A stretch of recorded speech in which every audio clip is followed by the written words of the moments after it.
up which I had wandered turned and narrowed with equal abruptness, and I nearly knocked him off the gate on which he was leaning. I pulled up to apologize, and since he seemed ready for society, and even pathetically pleased with it, I tossed the Daily Wire over a hedge and fell into speech with him.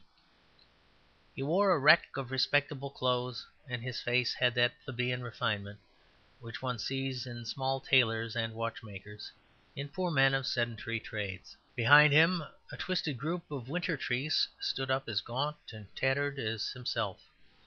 But I do not think that the tragedy that he symbolized was a mere fancy from the spectral wood. There was a fixed look in his face which told that he was one of those who, in keeping body and soul together, have difficulties not only with the body but also with the soul. He was a Cockney by birth, and retained the touching accent of those streets from which I am an exile. But he had lived nearly all his life in this countryside, and he began to tell me of the affairs of it in that formless, tail foremost way in which the poor gossip about their great neighbours. Names kept coming and going in the narrative like charms or spells, unaccompanied by any biographical explanation. In particular, the name of somebody called Sir Joseph multiplied itself with the omnipresence of a deity. I took Sir Joseph to be the principal landowner of the district, and as the confused picture unfolded itself, I began to form a definite and by no means pleasing picture of Sir Joseph. He was spoken of in a strange way, frigid and yet familiar, as a child might speak of a stepmother or an unavoidable nurse, something intimate but by no means tender, something that was waiting for you by your own bed and board, that told you to do this and forbade you to do that, with a caprice that was cold and yet somehow personal. It did not appear that Sir Joseph was popular, but he was a household word. He was not so much a public man as a sort of private god or omnipotence. The particular man to whom I spoke said he had been in trouble, and that Sir Joseph had been pretty hard on him.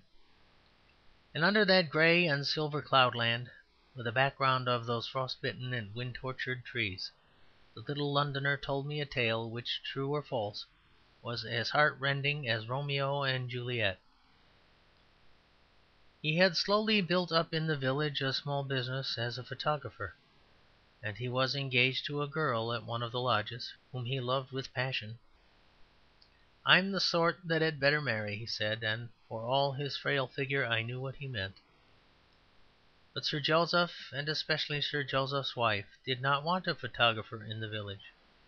It made the girls vain, or perhaps they disliked this particular photographer.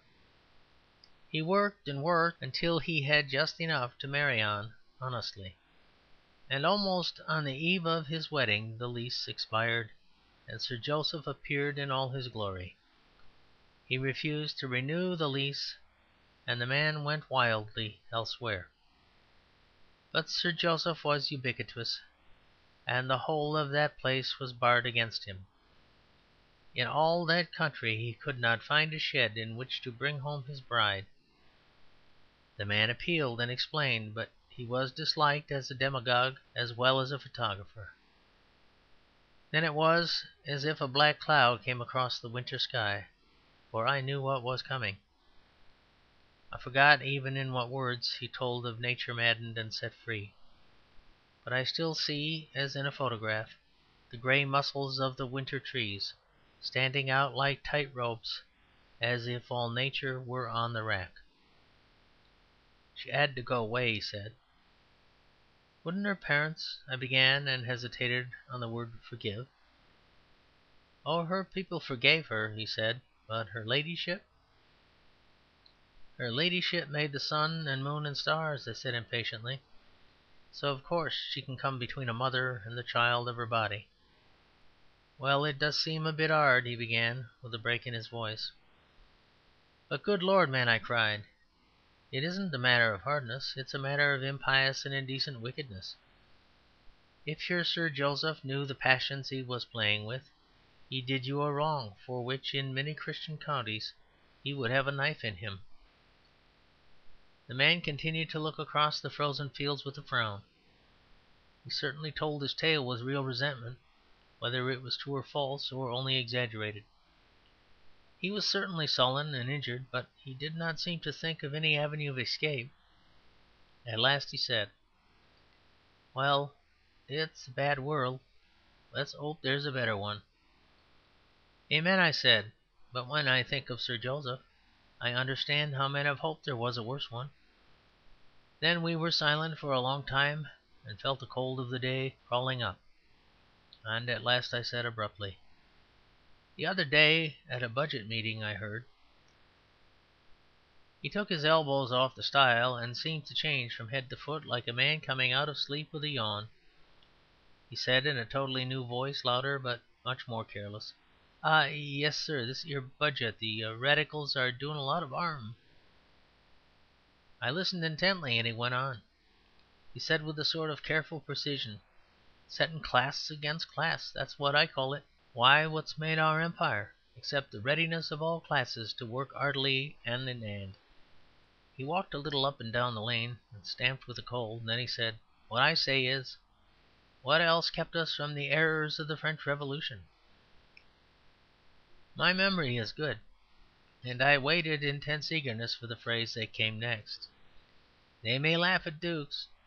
I'd like to see 'em half as kind as Christian and patient as lots of the landlords are. Let me tell you, sir," he said, facing round at me with the final air of one launching a paradox, "the English people 'ave some common sense, and they'd rather be in the 'ands of gentlemen than in the claws of a lot of Socialist thieves." I had an indescribable sense that I ought to applaud, as if I were a public meeting. The insane separation in the man's soul between his experience and his ready made theory was but a type of what covers a quarter of England. He turned away. I saw the Daily Wire sticking out of his shabby pocket. He bade me farewell in a quiet blaze of catchwords, and went stumping up the road.